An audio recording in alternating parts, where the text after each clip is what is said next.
And here we are on Belshire Vestige for this amazing PvP. As the map intro plays out, you can see all the nice architectural things that the map maker put in here. A very beautiful map, a very nice map. I like it a lot. And let's get on with the introductions. Maddles, who do we have playing in the bottom right? In the bottom right position, we have the green Protoss player. He is currently on CM Storm. He's from South Africa. It's Pandatank. And his opponent spawning in the top left, the orange Zerg player from Team Dignitas. Currently living in the UK, he is from China. It is DreAm.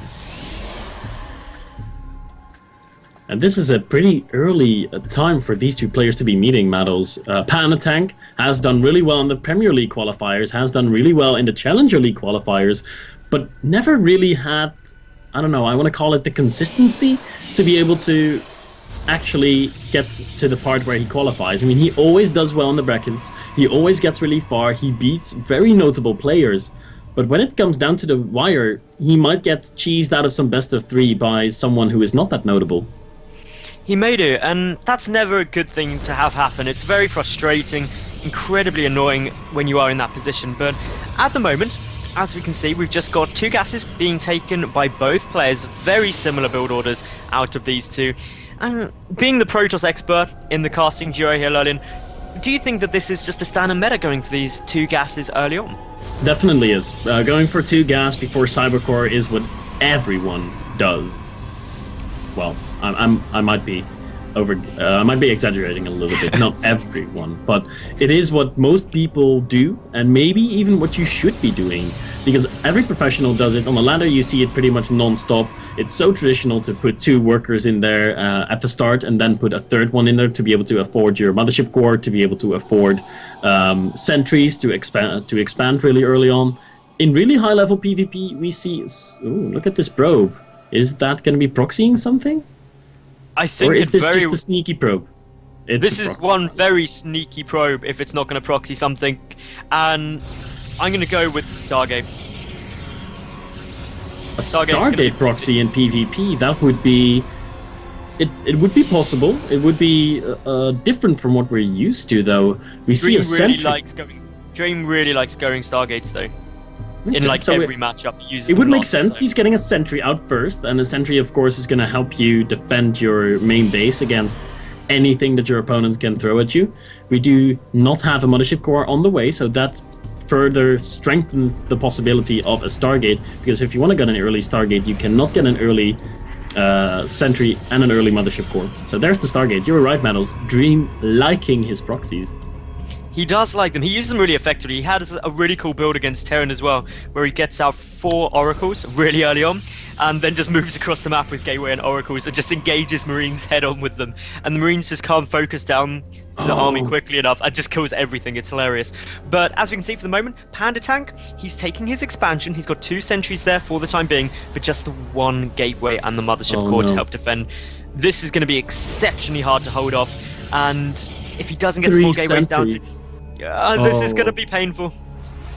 Sentries are really, really horrible against oracles. I don't know the exact math, but I think you would need 6, 7, 8 of the sentries to be able to kill an oracle one-on-one. So they're... Oh, he's getting a 4th sentry even. Oh man, this is going to be a really difficult... There's one thing though.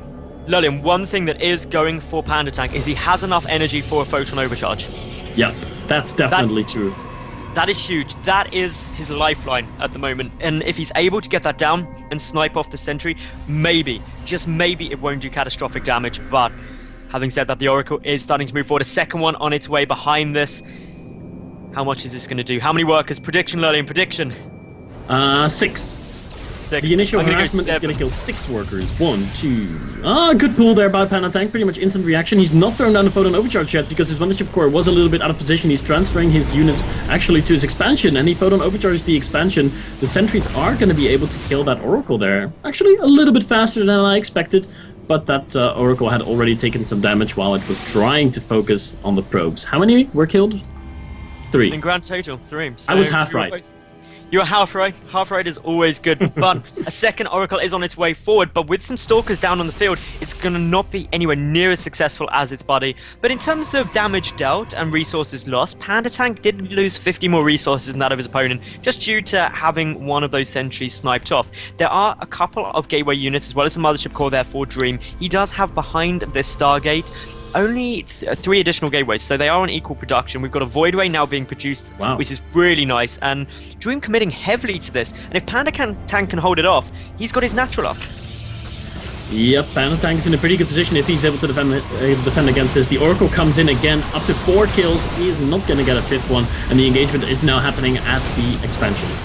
There is not enough energy anywhere close for a photon overcharge at the moment. That means the mothership core is not going to be able to aid Pandatank much in this engagement. But we can see DreAm, he is not focusing that effectively for the time being. Now starts trying to pick off some Stalkers. The reinforcements from the ramp are doing some nice damage here. Probes are trying to go down, but they're engaging the Stalkers head on. The Zealot dealing some nice damage, and Pandatank just can't walk down that ramp for risk of losing those 3 Stalkers.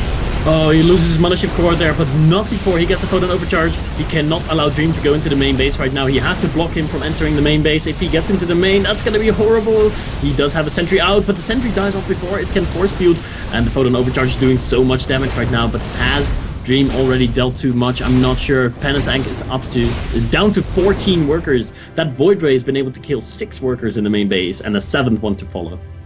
Yeah, that Voidway definitely doing some nice work in the main there, and is still actually just working away at pretty much anything that it wants to. Stalkers are being pulled back trying to defend that, but DreAm, he can continue the aggression whenever he feels like it coming into the natural base. He's got the worker advantage now. The army supply advantage is also in DreAm's favor, 22-16. Without the mothership core or the photon overcharge, that makes things a lot harder for Pandatank, and we see DreAm starting to move forward here, just kiting those Zealots back as best he can. DreAm's mothership core looking slightly vulnerable. The Voidway in the main, dealing some good damage to that Nexus, nothing to defend against that, but Pandatank is forcing these Stalkers back at his natural.